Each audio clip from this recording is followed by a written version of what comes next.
A quick interview with Dara Khosrowshahi after Uber announced its earnings. Khosrowshahi joins us exclusively here at Post Khosrowshahi. I'm going to start, Dara, with what I regard as being important, which is gross bookings. That's always been the number I measure you by. They seem to be pretty good, but maybe you can disabuse me of that. Well, I think they were pretty good. We actually saw acceleration. Usually it's My name is Dara Khosrowshahi. Growth. We saw acceleration in gross bookings, 21% on a constant currency basis. It was driven by trip acceleration too. Trips grew 18%, faster than last quarter. And really it was driven by the audience. More and more people are coming to Uber on a monthly basis, over 170 million monthly active platform consumers, again, accelerating on a year-on-year basis. And we're able to grow the top line while growing the bottom line. Adjusted EBITDA, $1.8 billion, up 44%. For the past year, we threw off almost $7 billion of free cash flow, and we're putting it to work buying back stock aggressively as well. Okay, and that's very important because people might say, wait a second, why are they doing that? The Wait a operating second. income looks like a big miss. But when you dig down the operating income, you realize that there is a very big legal issue to make it so that is not the metric that we should be focused on. Well, I think what we do is we try to estimate as best the legal reserves going forward. It's not a part of day-to-day operations. And again, I think the truth is in cash flow, so to speak. And the $7 billion of cash flow that we delivered on this last year is the biggest number ever, and we think it's going to continue to grow going forward. Do you think, before I turn over my You know why it's the biggest number ever?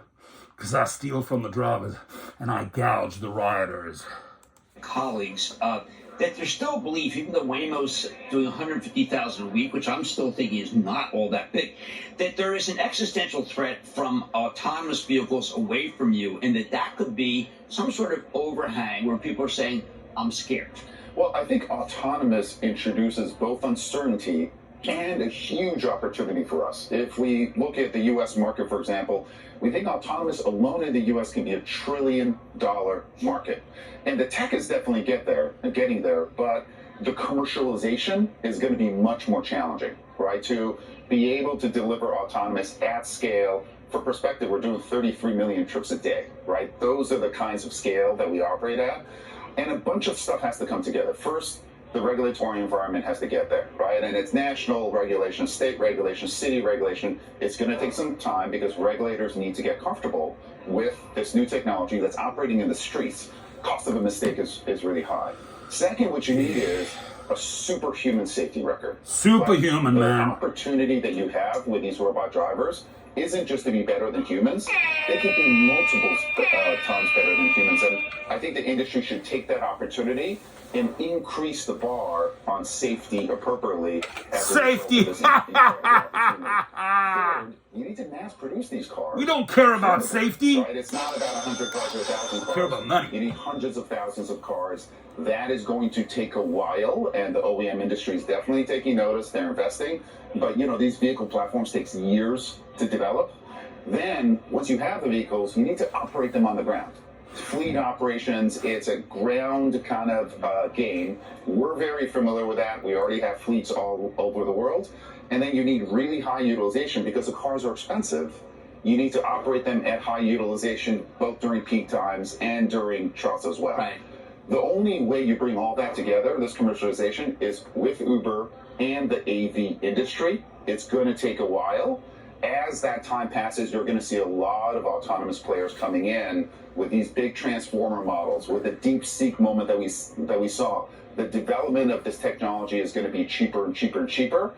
But we think He likes that it. with Cheaper, the safety cheaper, cheaper. promise and with a partnership like ours, we can build autonomous to be a very, very big You business. obviously thought a lot about it. But we are getting a real-world test case in San Francisco, and I'm curious as to what you're seeing, because Waymo seems to be doing fairly well. Are you losing... Yeah, Waymo's kicking your ass in San Francisco. What's wrong, Gara? They don't want to sleep. They want to be in bed with you. What's going on? Are you stressed? Can you sleep at night? I can't sleep at night. My name is Dara Khosrowshahi. Or are people driving less? It's actually interesting, and this goes to the scale. Waymo's doing a great job. Terrific partner. We're going to launch with them in Austin, Atlanta. In San Francisco, actually, Q4, our growth accelerated on the mobility business versus Q3. So it's just too small at this point to Yeah, make a difference in the it's too overall business. small. And this isn't like Doesn't this is matter. just in San Francisco, Phoenix or business accelerated, LA or business accelerated. So you'd expect the same for Austin and Atlanta? I think in Austin, Atlanta, it's going Well, to it's come going to be your onto business our anyway, network. right? And so we absolutely do think it's going to accelerate because it's going to be a different product coming into the Uber ecosystem. And one of the ways that we have grown is building out all kind of innovative new product. You know, Uber for business, low cost, 2-wheelers, 3-wheelers, share, high capacity vehicle. Autonomous is going to be another choice. And I think what you'll see in Austin and Atlanta is the uptake of AV is going to happen at a very accelerated pace. So, my name is Derek Keshawi. I like stealing from the drivers. I like gouging the riders. We had a record quarter, but karma kicked me in the ass because I've been stealing so much. So my stocks are down. My stocks are down today. Damn, what's going on, man? I love money, but why are my stocks down? Yeah, it's because I think I'm stealing too much and I'm gouging too much. Your comments, please, my friends. Back to the Rideshare, Professor. Your comments, please.